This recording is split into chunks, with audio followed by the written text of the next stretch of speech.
Hey, Budget Bestie, Sam here. Welcome back to my channel where we talk all things budgeting, planning, saving money, and my family's journey to financial freedom. Today's video is going to be going over how I plan to save $20,000 this year. Now, I know this may not be much to some folks, but for me, for my family, this is a pretty penny. Especially considering I just took a $15,000 a year pay cut. So starting next week, actually, I will be going back to the hospital. If you're new to my channel, I'm currently a estimator at an auto body shop.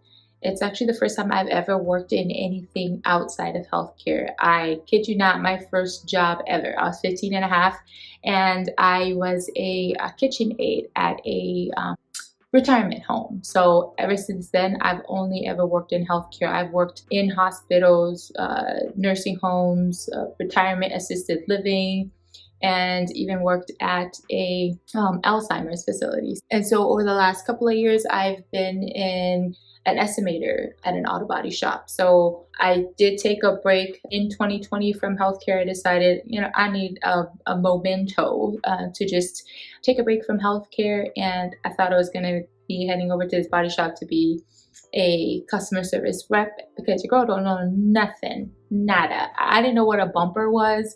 So I was like, oh, I'll just go answer phones, make appointments. Good, right?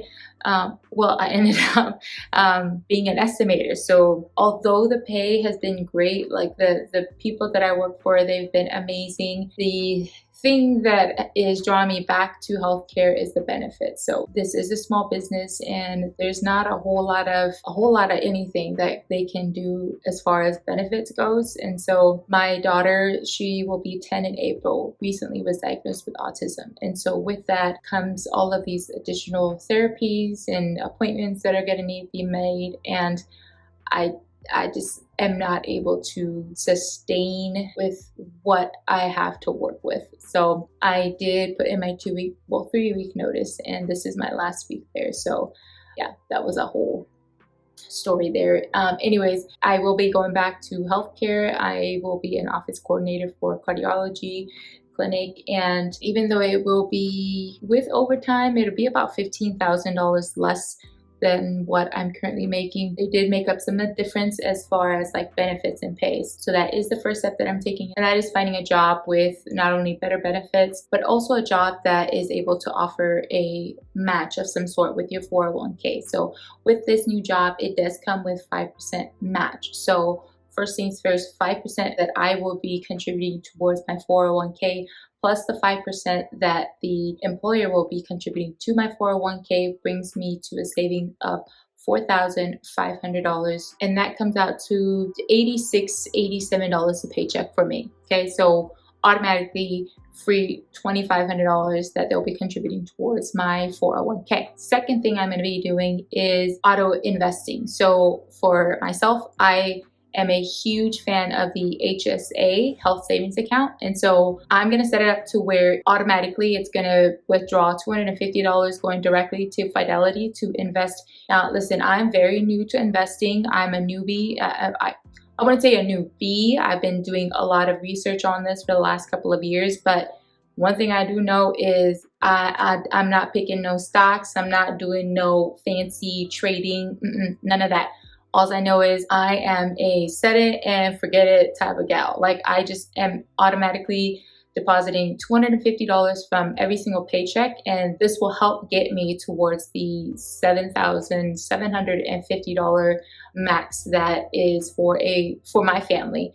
And I'm not doing anything fancy. Literally auto depositing $250 towards my HSA and S&P 500. That's it. And then also with this new employer, they are contributing $1,800 as well automatically towards my HSA. So there's a bonus there. And so with that, $2,500 between my contributions and my future employer's 5% match brings me to $4,500. Then I'll be contributing $250 every paycheck towards the HSA. That's $6,500 there. and then the $1,800 contribution from my employer towards my HSA brings my total to $12,800. Okay, that's where we are right now. Next thing I'm going to be doing is continuing with my side hustle. So if you are not aware, my husband and I clean the current place that I work at now on the weekends. And so I'm going to be continuing to do that. And with that, I'll be getting about $75 a week. So that'll bring my expected total savings to $16,700. Okay, so that's what I'm doing as far as my job and side hustle wise to get me to the $20,000 goal. The next thing is cutting back on my lifestyle creep. So if you're not familiar with this, it is where when your income increases, so does your spending habits and spending allowance. So last year I did get a pay raise, and y'all, when I tell you the spending definitely increased. Now, we used to take one big vacation a year.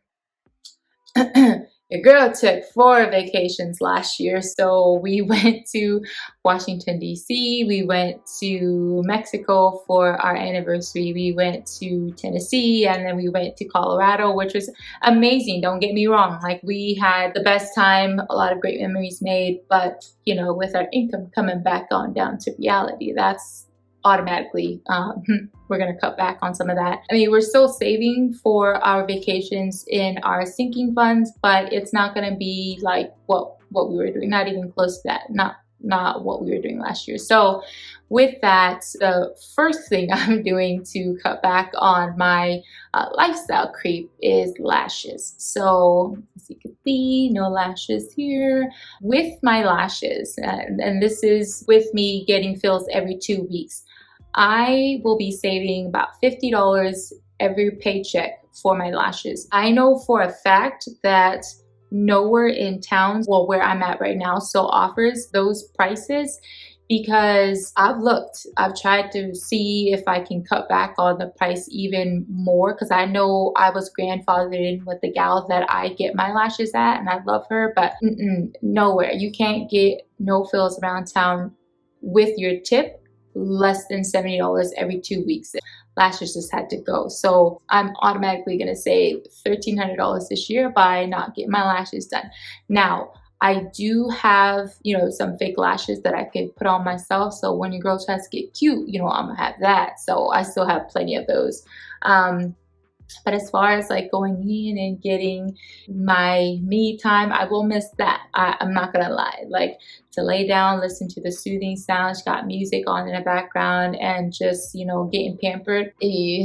I'm gonna miss that. But I'm determined to meet this goal, and that's a big chunk of money. So I'll just have to figure out a different way to provide for self-care, figure out a different way to continue to get my self-care, my me time without costing, you know, $75 a paycheck. So there's that. Next thing I'll be doing is cutting back about 15% on our groceries. So currently we spend about $125 in our groceries. My goal, no, not my goal, I will be cutting that back about $20 a week. That means that I will be doing more meal prepping. I'll be making more freezer meals, because I plan to save about $1,000 a year with saving about $20-ish a week on my groceries. So that's the next thing that I plan to do.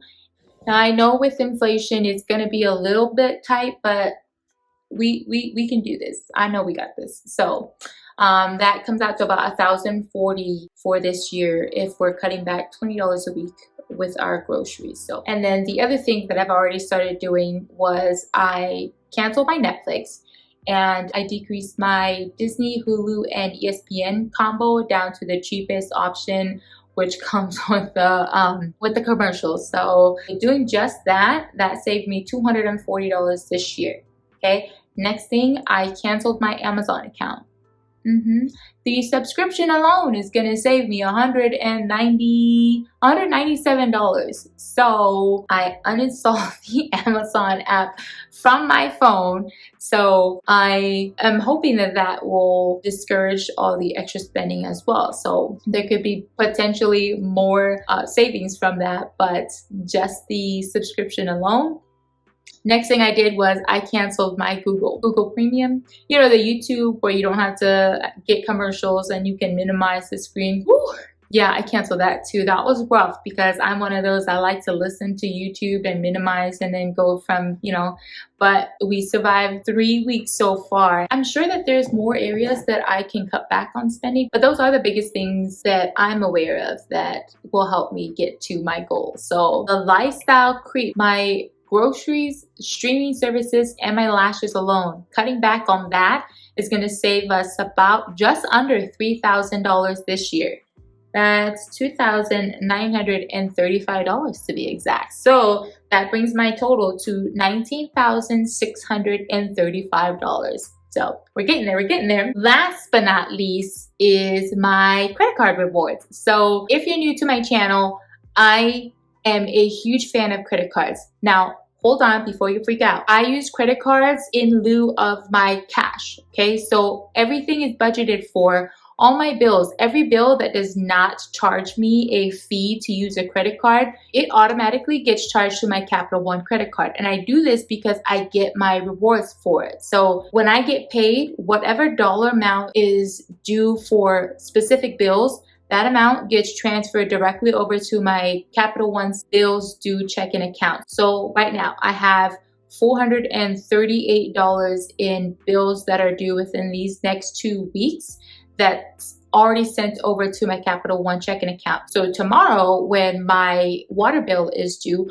$107 is going to be charged to that Capital One credit card. As soon as that amount posts, I'm transferring it directly from my checking account to pay that amount due. So it's not like, oh, you put in a credit card. No, I am well aware of the consequences of compounded interest. I found out the hard way. So I will never, ever charge an amount to my credit card if I don't have the actual cash to pay it right now. So, and the same thing goes with all of my variable expenses, my variable spending. So gas, groceries, you know, my fun money, eating out, all of that has a budget. All of that has a specific dollar amount that's already been budgeted for.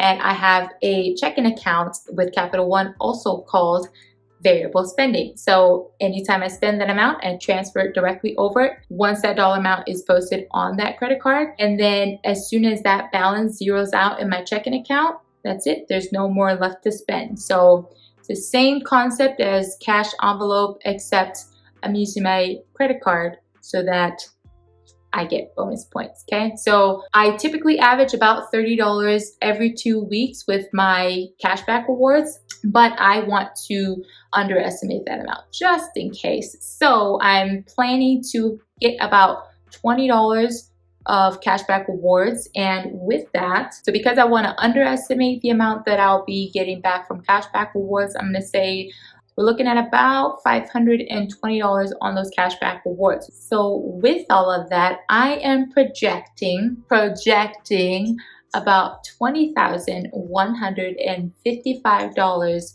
that I'll be saving for the year 2023. So I'm excited. I've already implemented these last couple of weeks. Like my grocery bill, my grocery bill was $98. So I'm excited. I'm really excited to see how this pans out for me. I'm excited to max out my Roth. I'm excited to max out my HSA. Like, we've got goals and I'm here for it. So let me know down below if you have any questions for me, if you have any big goals that you have set for 2023. I know I'm a little behind on this, but it's okay. So what? We got this. Anywho, if you enjoyed this video, don't forget to give it a like. If you haven't already, please don't forget to subscribe. Hit that little notification bell so you don't miss any of my future videos. Until next time, bye guys.